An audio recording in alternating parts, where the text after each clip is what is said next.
সবসময় সংবাদের সাথে থাকতে থাকতে এখন কোনো সংবাদই আমাদের কাছে আর নতুন মনে হয় না। আমাদের দেশ আমাদেরকে প্রতিদিন এমন এমন সব সংবাদ উপহার দিচ্ছে যে কোনো সংবাদই আমাদেরকে এখন আর বিচলিত করতে পারে না, আবেগ তাড়িত করতে পারে না। এর মধ্য থেকেও কিছুক্ষণ আগে স্ক্রল করতে করতে একটা সংবাদ চোখে পড়ল। যদিও ঘটনাটা 2 দিন আগের, কিন্তু আমি দেখলাম কিছুক্ষণ আগেই। সিলেটের গোয়ালাপুরে মাত্র 2 বছর বয়সী একটা বাচ্চা শারীরিক নির্যাতনের শিকার হয়েছে। সাধারণত শারীরিক নির্যাতন এই শব্দটা আমরা ব্যবহার করি না। যে শব্দটা ব্যবহার করি সেই শব্দটা এই বাচ্চাটার ক্ষেত্রে ব্যবহার করার ইচ্ছে আমার হলো না। মানে আমি সাহস পাচ্ছি না। মাত্র 2 বছরের একটা মেয়ে, পুরুষ জাতির লোলুপ দৃষ্টি থেকে মাত্র 2 বছরের একটা মেয়েও রক্ষা পায়নি।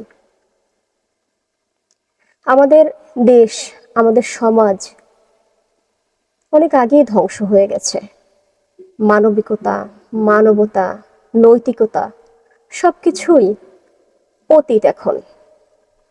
যেই সমাজের কাছে, যেই সমাজের মানুষের কাছে মাত্র 2 বছরের একটা শিশু পর্যন্ত নিরাপদ নয়, সেই সমাজ আমাদের জন্য কতটুকু উপযুক্ত?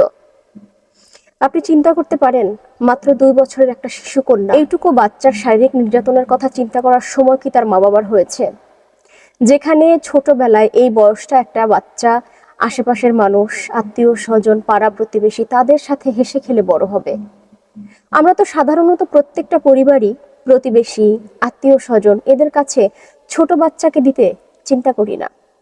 সেখানে মাত্র 2 বছরের একটা মেয়ে, তাকে হয়তো তার বাবা মা বিশ্বস্ত কারো হাতেই দিয়েছিল। আজকালকার আমরা তো খুব একাকী হয়ে গেছি। প্রত্যেকটা পরিবারই একাকী থাকে, তাদের চারপাশে মানুষ খুব কম। সেক্ষেত্রে এতটুকু বাচ্চাটাকে তার বাবা মা নিশ্চয়ই দূরের কারো কাছে দেয়নি, বাইরের কোনো অচেনা অজানা মানুষের কাছে দেয়নি। আর এতটুকু বাচ্চাকে তো দূরে পাঠানোরও কোনো প্রশ্নই আসে না, নিশ্চয়ই বিশ্বস্ত কারো হাতে দিয়েছিল। ছোট্ট এই বাচ্চাটার নিরাপত্তা আমরা দিতে পারি না।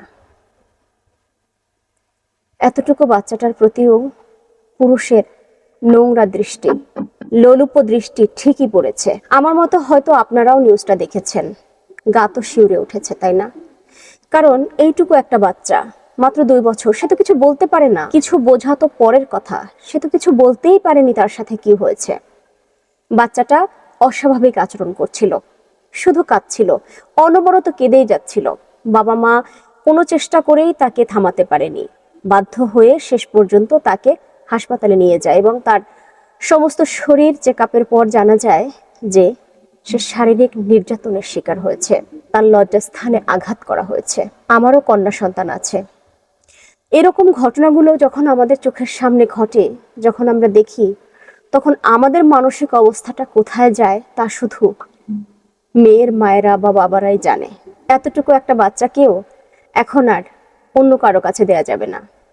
শুধুমাত্র বাবা, ভাই, দাদা, মামা, একদম কাছের। অবশ্য এখন মামা চাচাদের ক্ষেত্রেও চিন্তা করতে হচ্ছে।